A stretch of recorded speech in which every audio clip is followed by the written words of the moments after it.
Salut, alors aujourd'hui je vous montre la fabrication de mon sac d'aspirateur, donc un peu de couture, ça fait pas de mal. Allez, c'est parti, à tout de suite.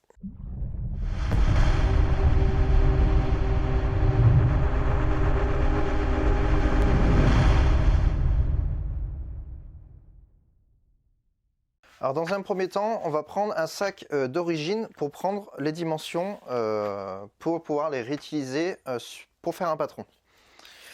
Donc là, moi, mon sac, il fait 60 cm de long. Donc du coup, je vais rajouter 10 cm pour tout ce qui est attache. Donc je vous ferai voir tout à l'heure, lors de la couture. On va le faire avec des petits boutons pression et on va faire un système qui se replie. Donc on va prendre une marge de 10 cm sur la longueur. Donc on partira sur une longueur de 70 cm. Donc là, 37. L'ouverture, on a combien ? On a 13, donc on peut faire de 50. Donc une fois que vous avez pris vos dimensions, vous récupérez un grand bout de carton et on va venir y couper notre patron avec les dimensions réelles pour pouvoir l'utiliser pour couper le tissu par la suite. Donc nous on a dit donc 70, donc les 60 plus les 10 de marge pour la fermeture et par 50.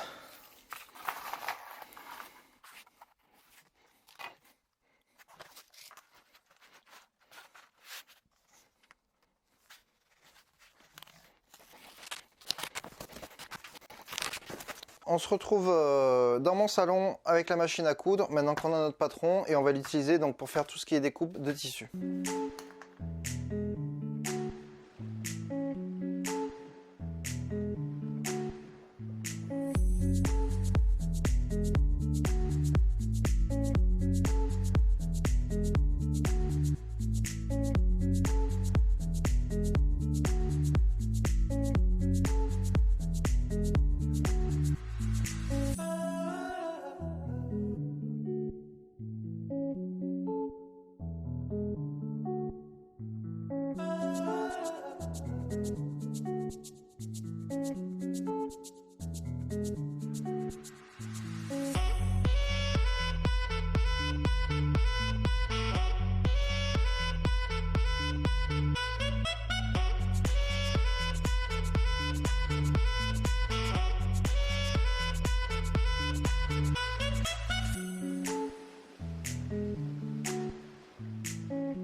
Donc voilà, donc là le sac est terminé.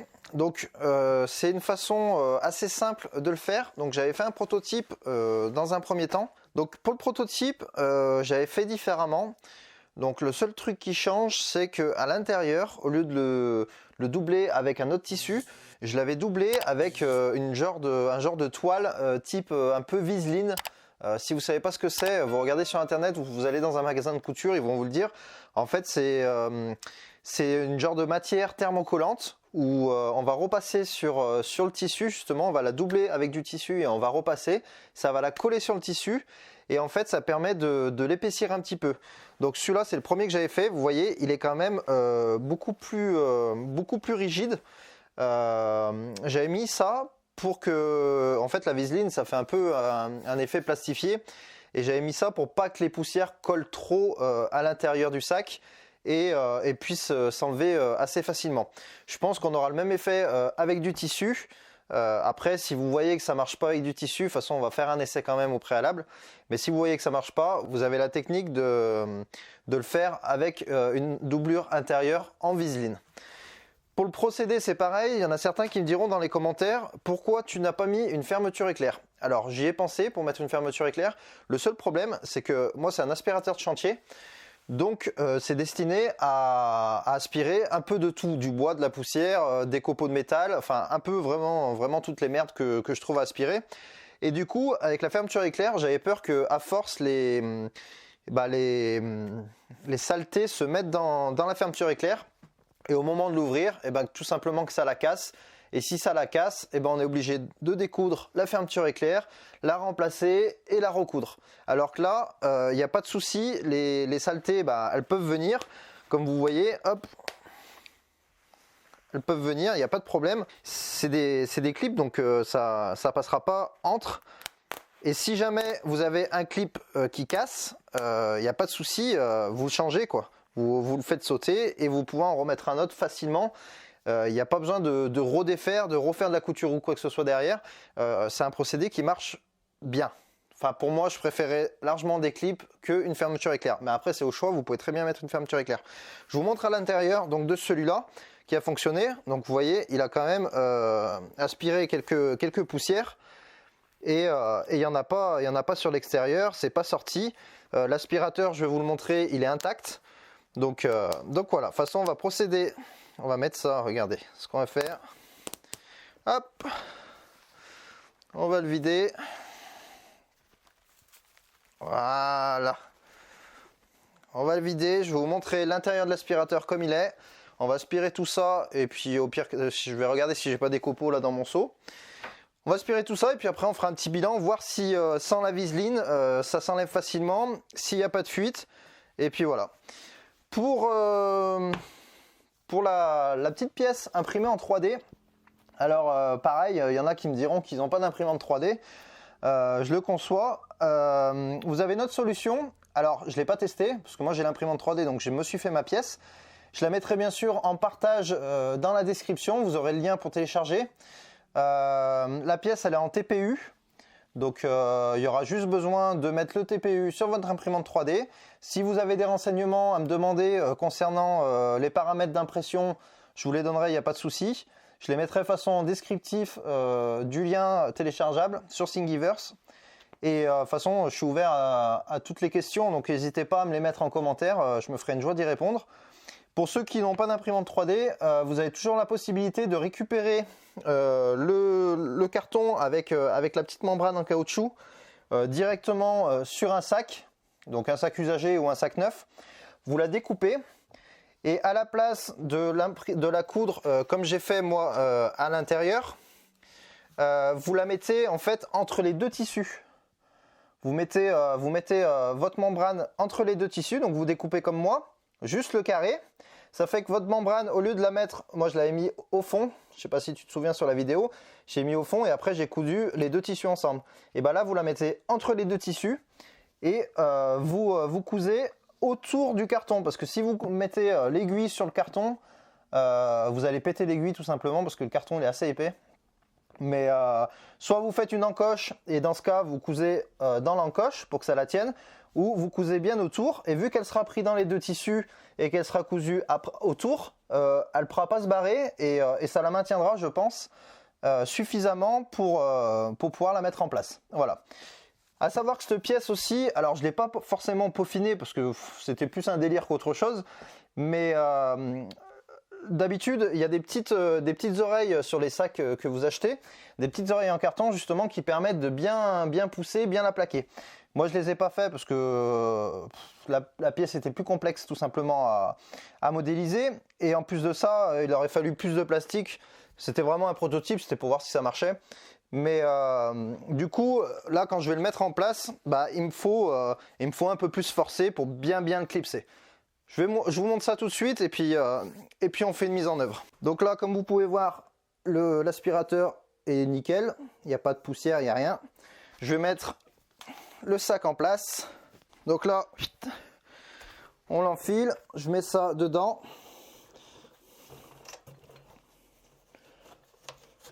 Hop. Donc voilà, là ça a bien pris. Donc vous voyez, d'habitude il y a les oreilles, c'est plus facile pour l'enfoncer. Là il faut bien le passer, c'est surtout le dessous qui a tendance à bloquer avec cette pièce. Mais voilà, vous le poussez par dessous comme ça. Et ça se clipse très bien. Donc là il est clipsé, vous pouvez voir ça tient quand même relativement bien. C'est bien plaqué, c'est bien étanche. On va mettre le filtre. Hop.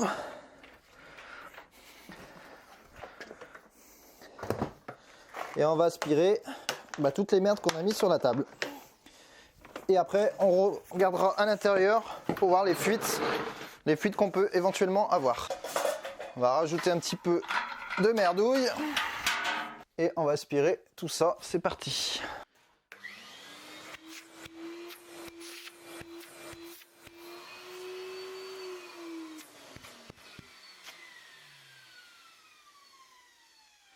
Donc avant de commencer, voilà, vous voyez, il n'y a pas de perte d'aspiration, l'aspirateur marche relativement bien. Voilà, j'ai pas remarqué de perte d'aspiration avec ce type de sac par rapport à des sacs qu'on achète. Donc l'air passe bien dans le sac. Maintenant, on va voir si les poussières restent à l'intérieur ou s'il y a toujours des poussières quand même qui arrivent à passer.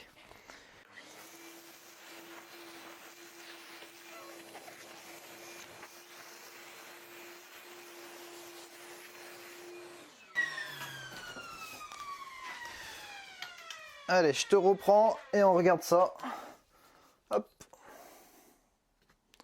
C'est parti. On va voir du coup si c'était étanche ou pas. Alors à première vue, on n'est pas trop mal. Il y a juste des fines poussières, mais vraiment fines. Tu vois, je les ai au bout du doigt. Je sais pas si tu arrives à aller voir la caméra. Mais voilà, c'est léger. Regarde. C'est quand même relativement propre. Tu vois, les petites poussières, c'est ce que je te disais, c'est vraiment au fond. Alors, est-ce que c'est sur le filtre ou pas? Je sais pas. Le filtre est pas bien propre non plus. Mais voilà, ça a l'air d'être pas mal. Tu vois, il n'y a rien, il n'y a pas de copeaux qui sont passés, il n'y a rien. Donc, le sac, je vais l'enlever. Voilà, hop. Donc tu vois, c'est tout dedans, il n'y a pas de souci, tu vois. Et il n'y a pas de fuite, tu vois, ça passe pas, regarde. Tu vois, ce sera vraiment des fines poussières, je pense que s'il passe, si ça passe, c'est vraiment des fines poussières, quoi. Mais pour le moment, on n'est pas trop mal.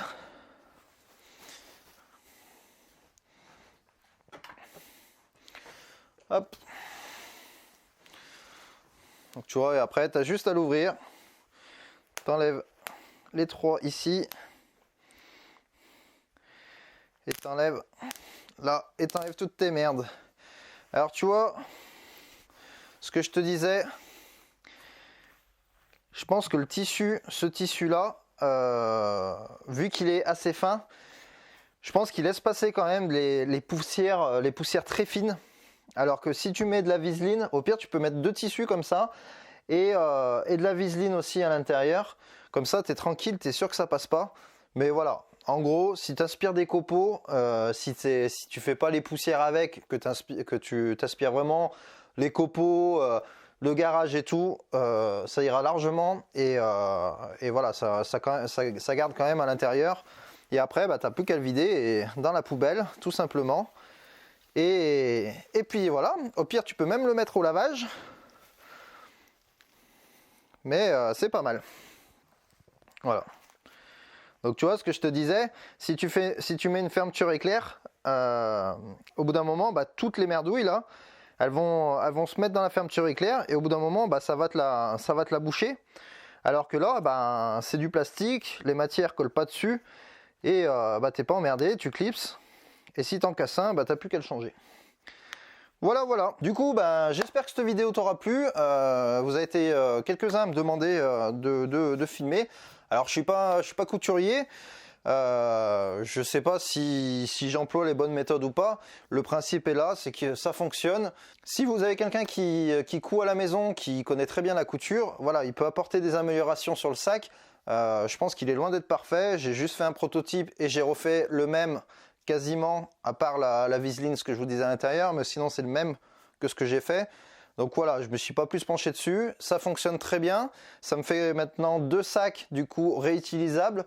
Et je vais pouvoir dire adieu aux sacs papier qui commençaient à revenir cher à la longue. Voilà. En tout cas, n'hésite pas à partager, à liker et à commenter la vidéo. Si tu as la moindre question, n'hésite pas à la mettre en commentaire. Je me ferai une joie de t'y répondre. Et je te dis à bientôt pour une prochaine vidéo. Allez, ciao ciao!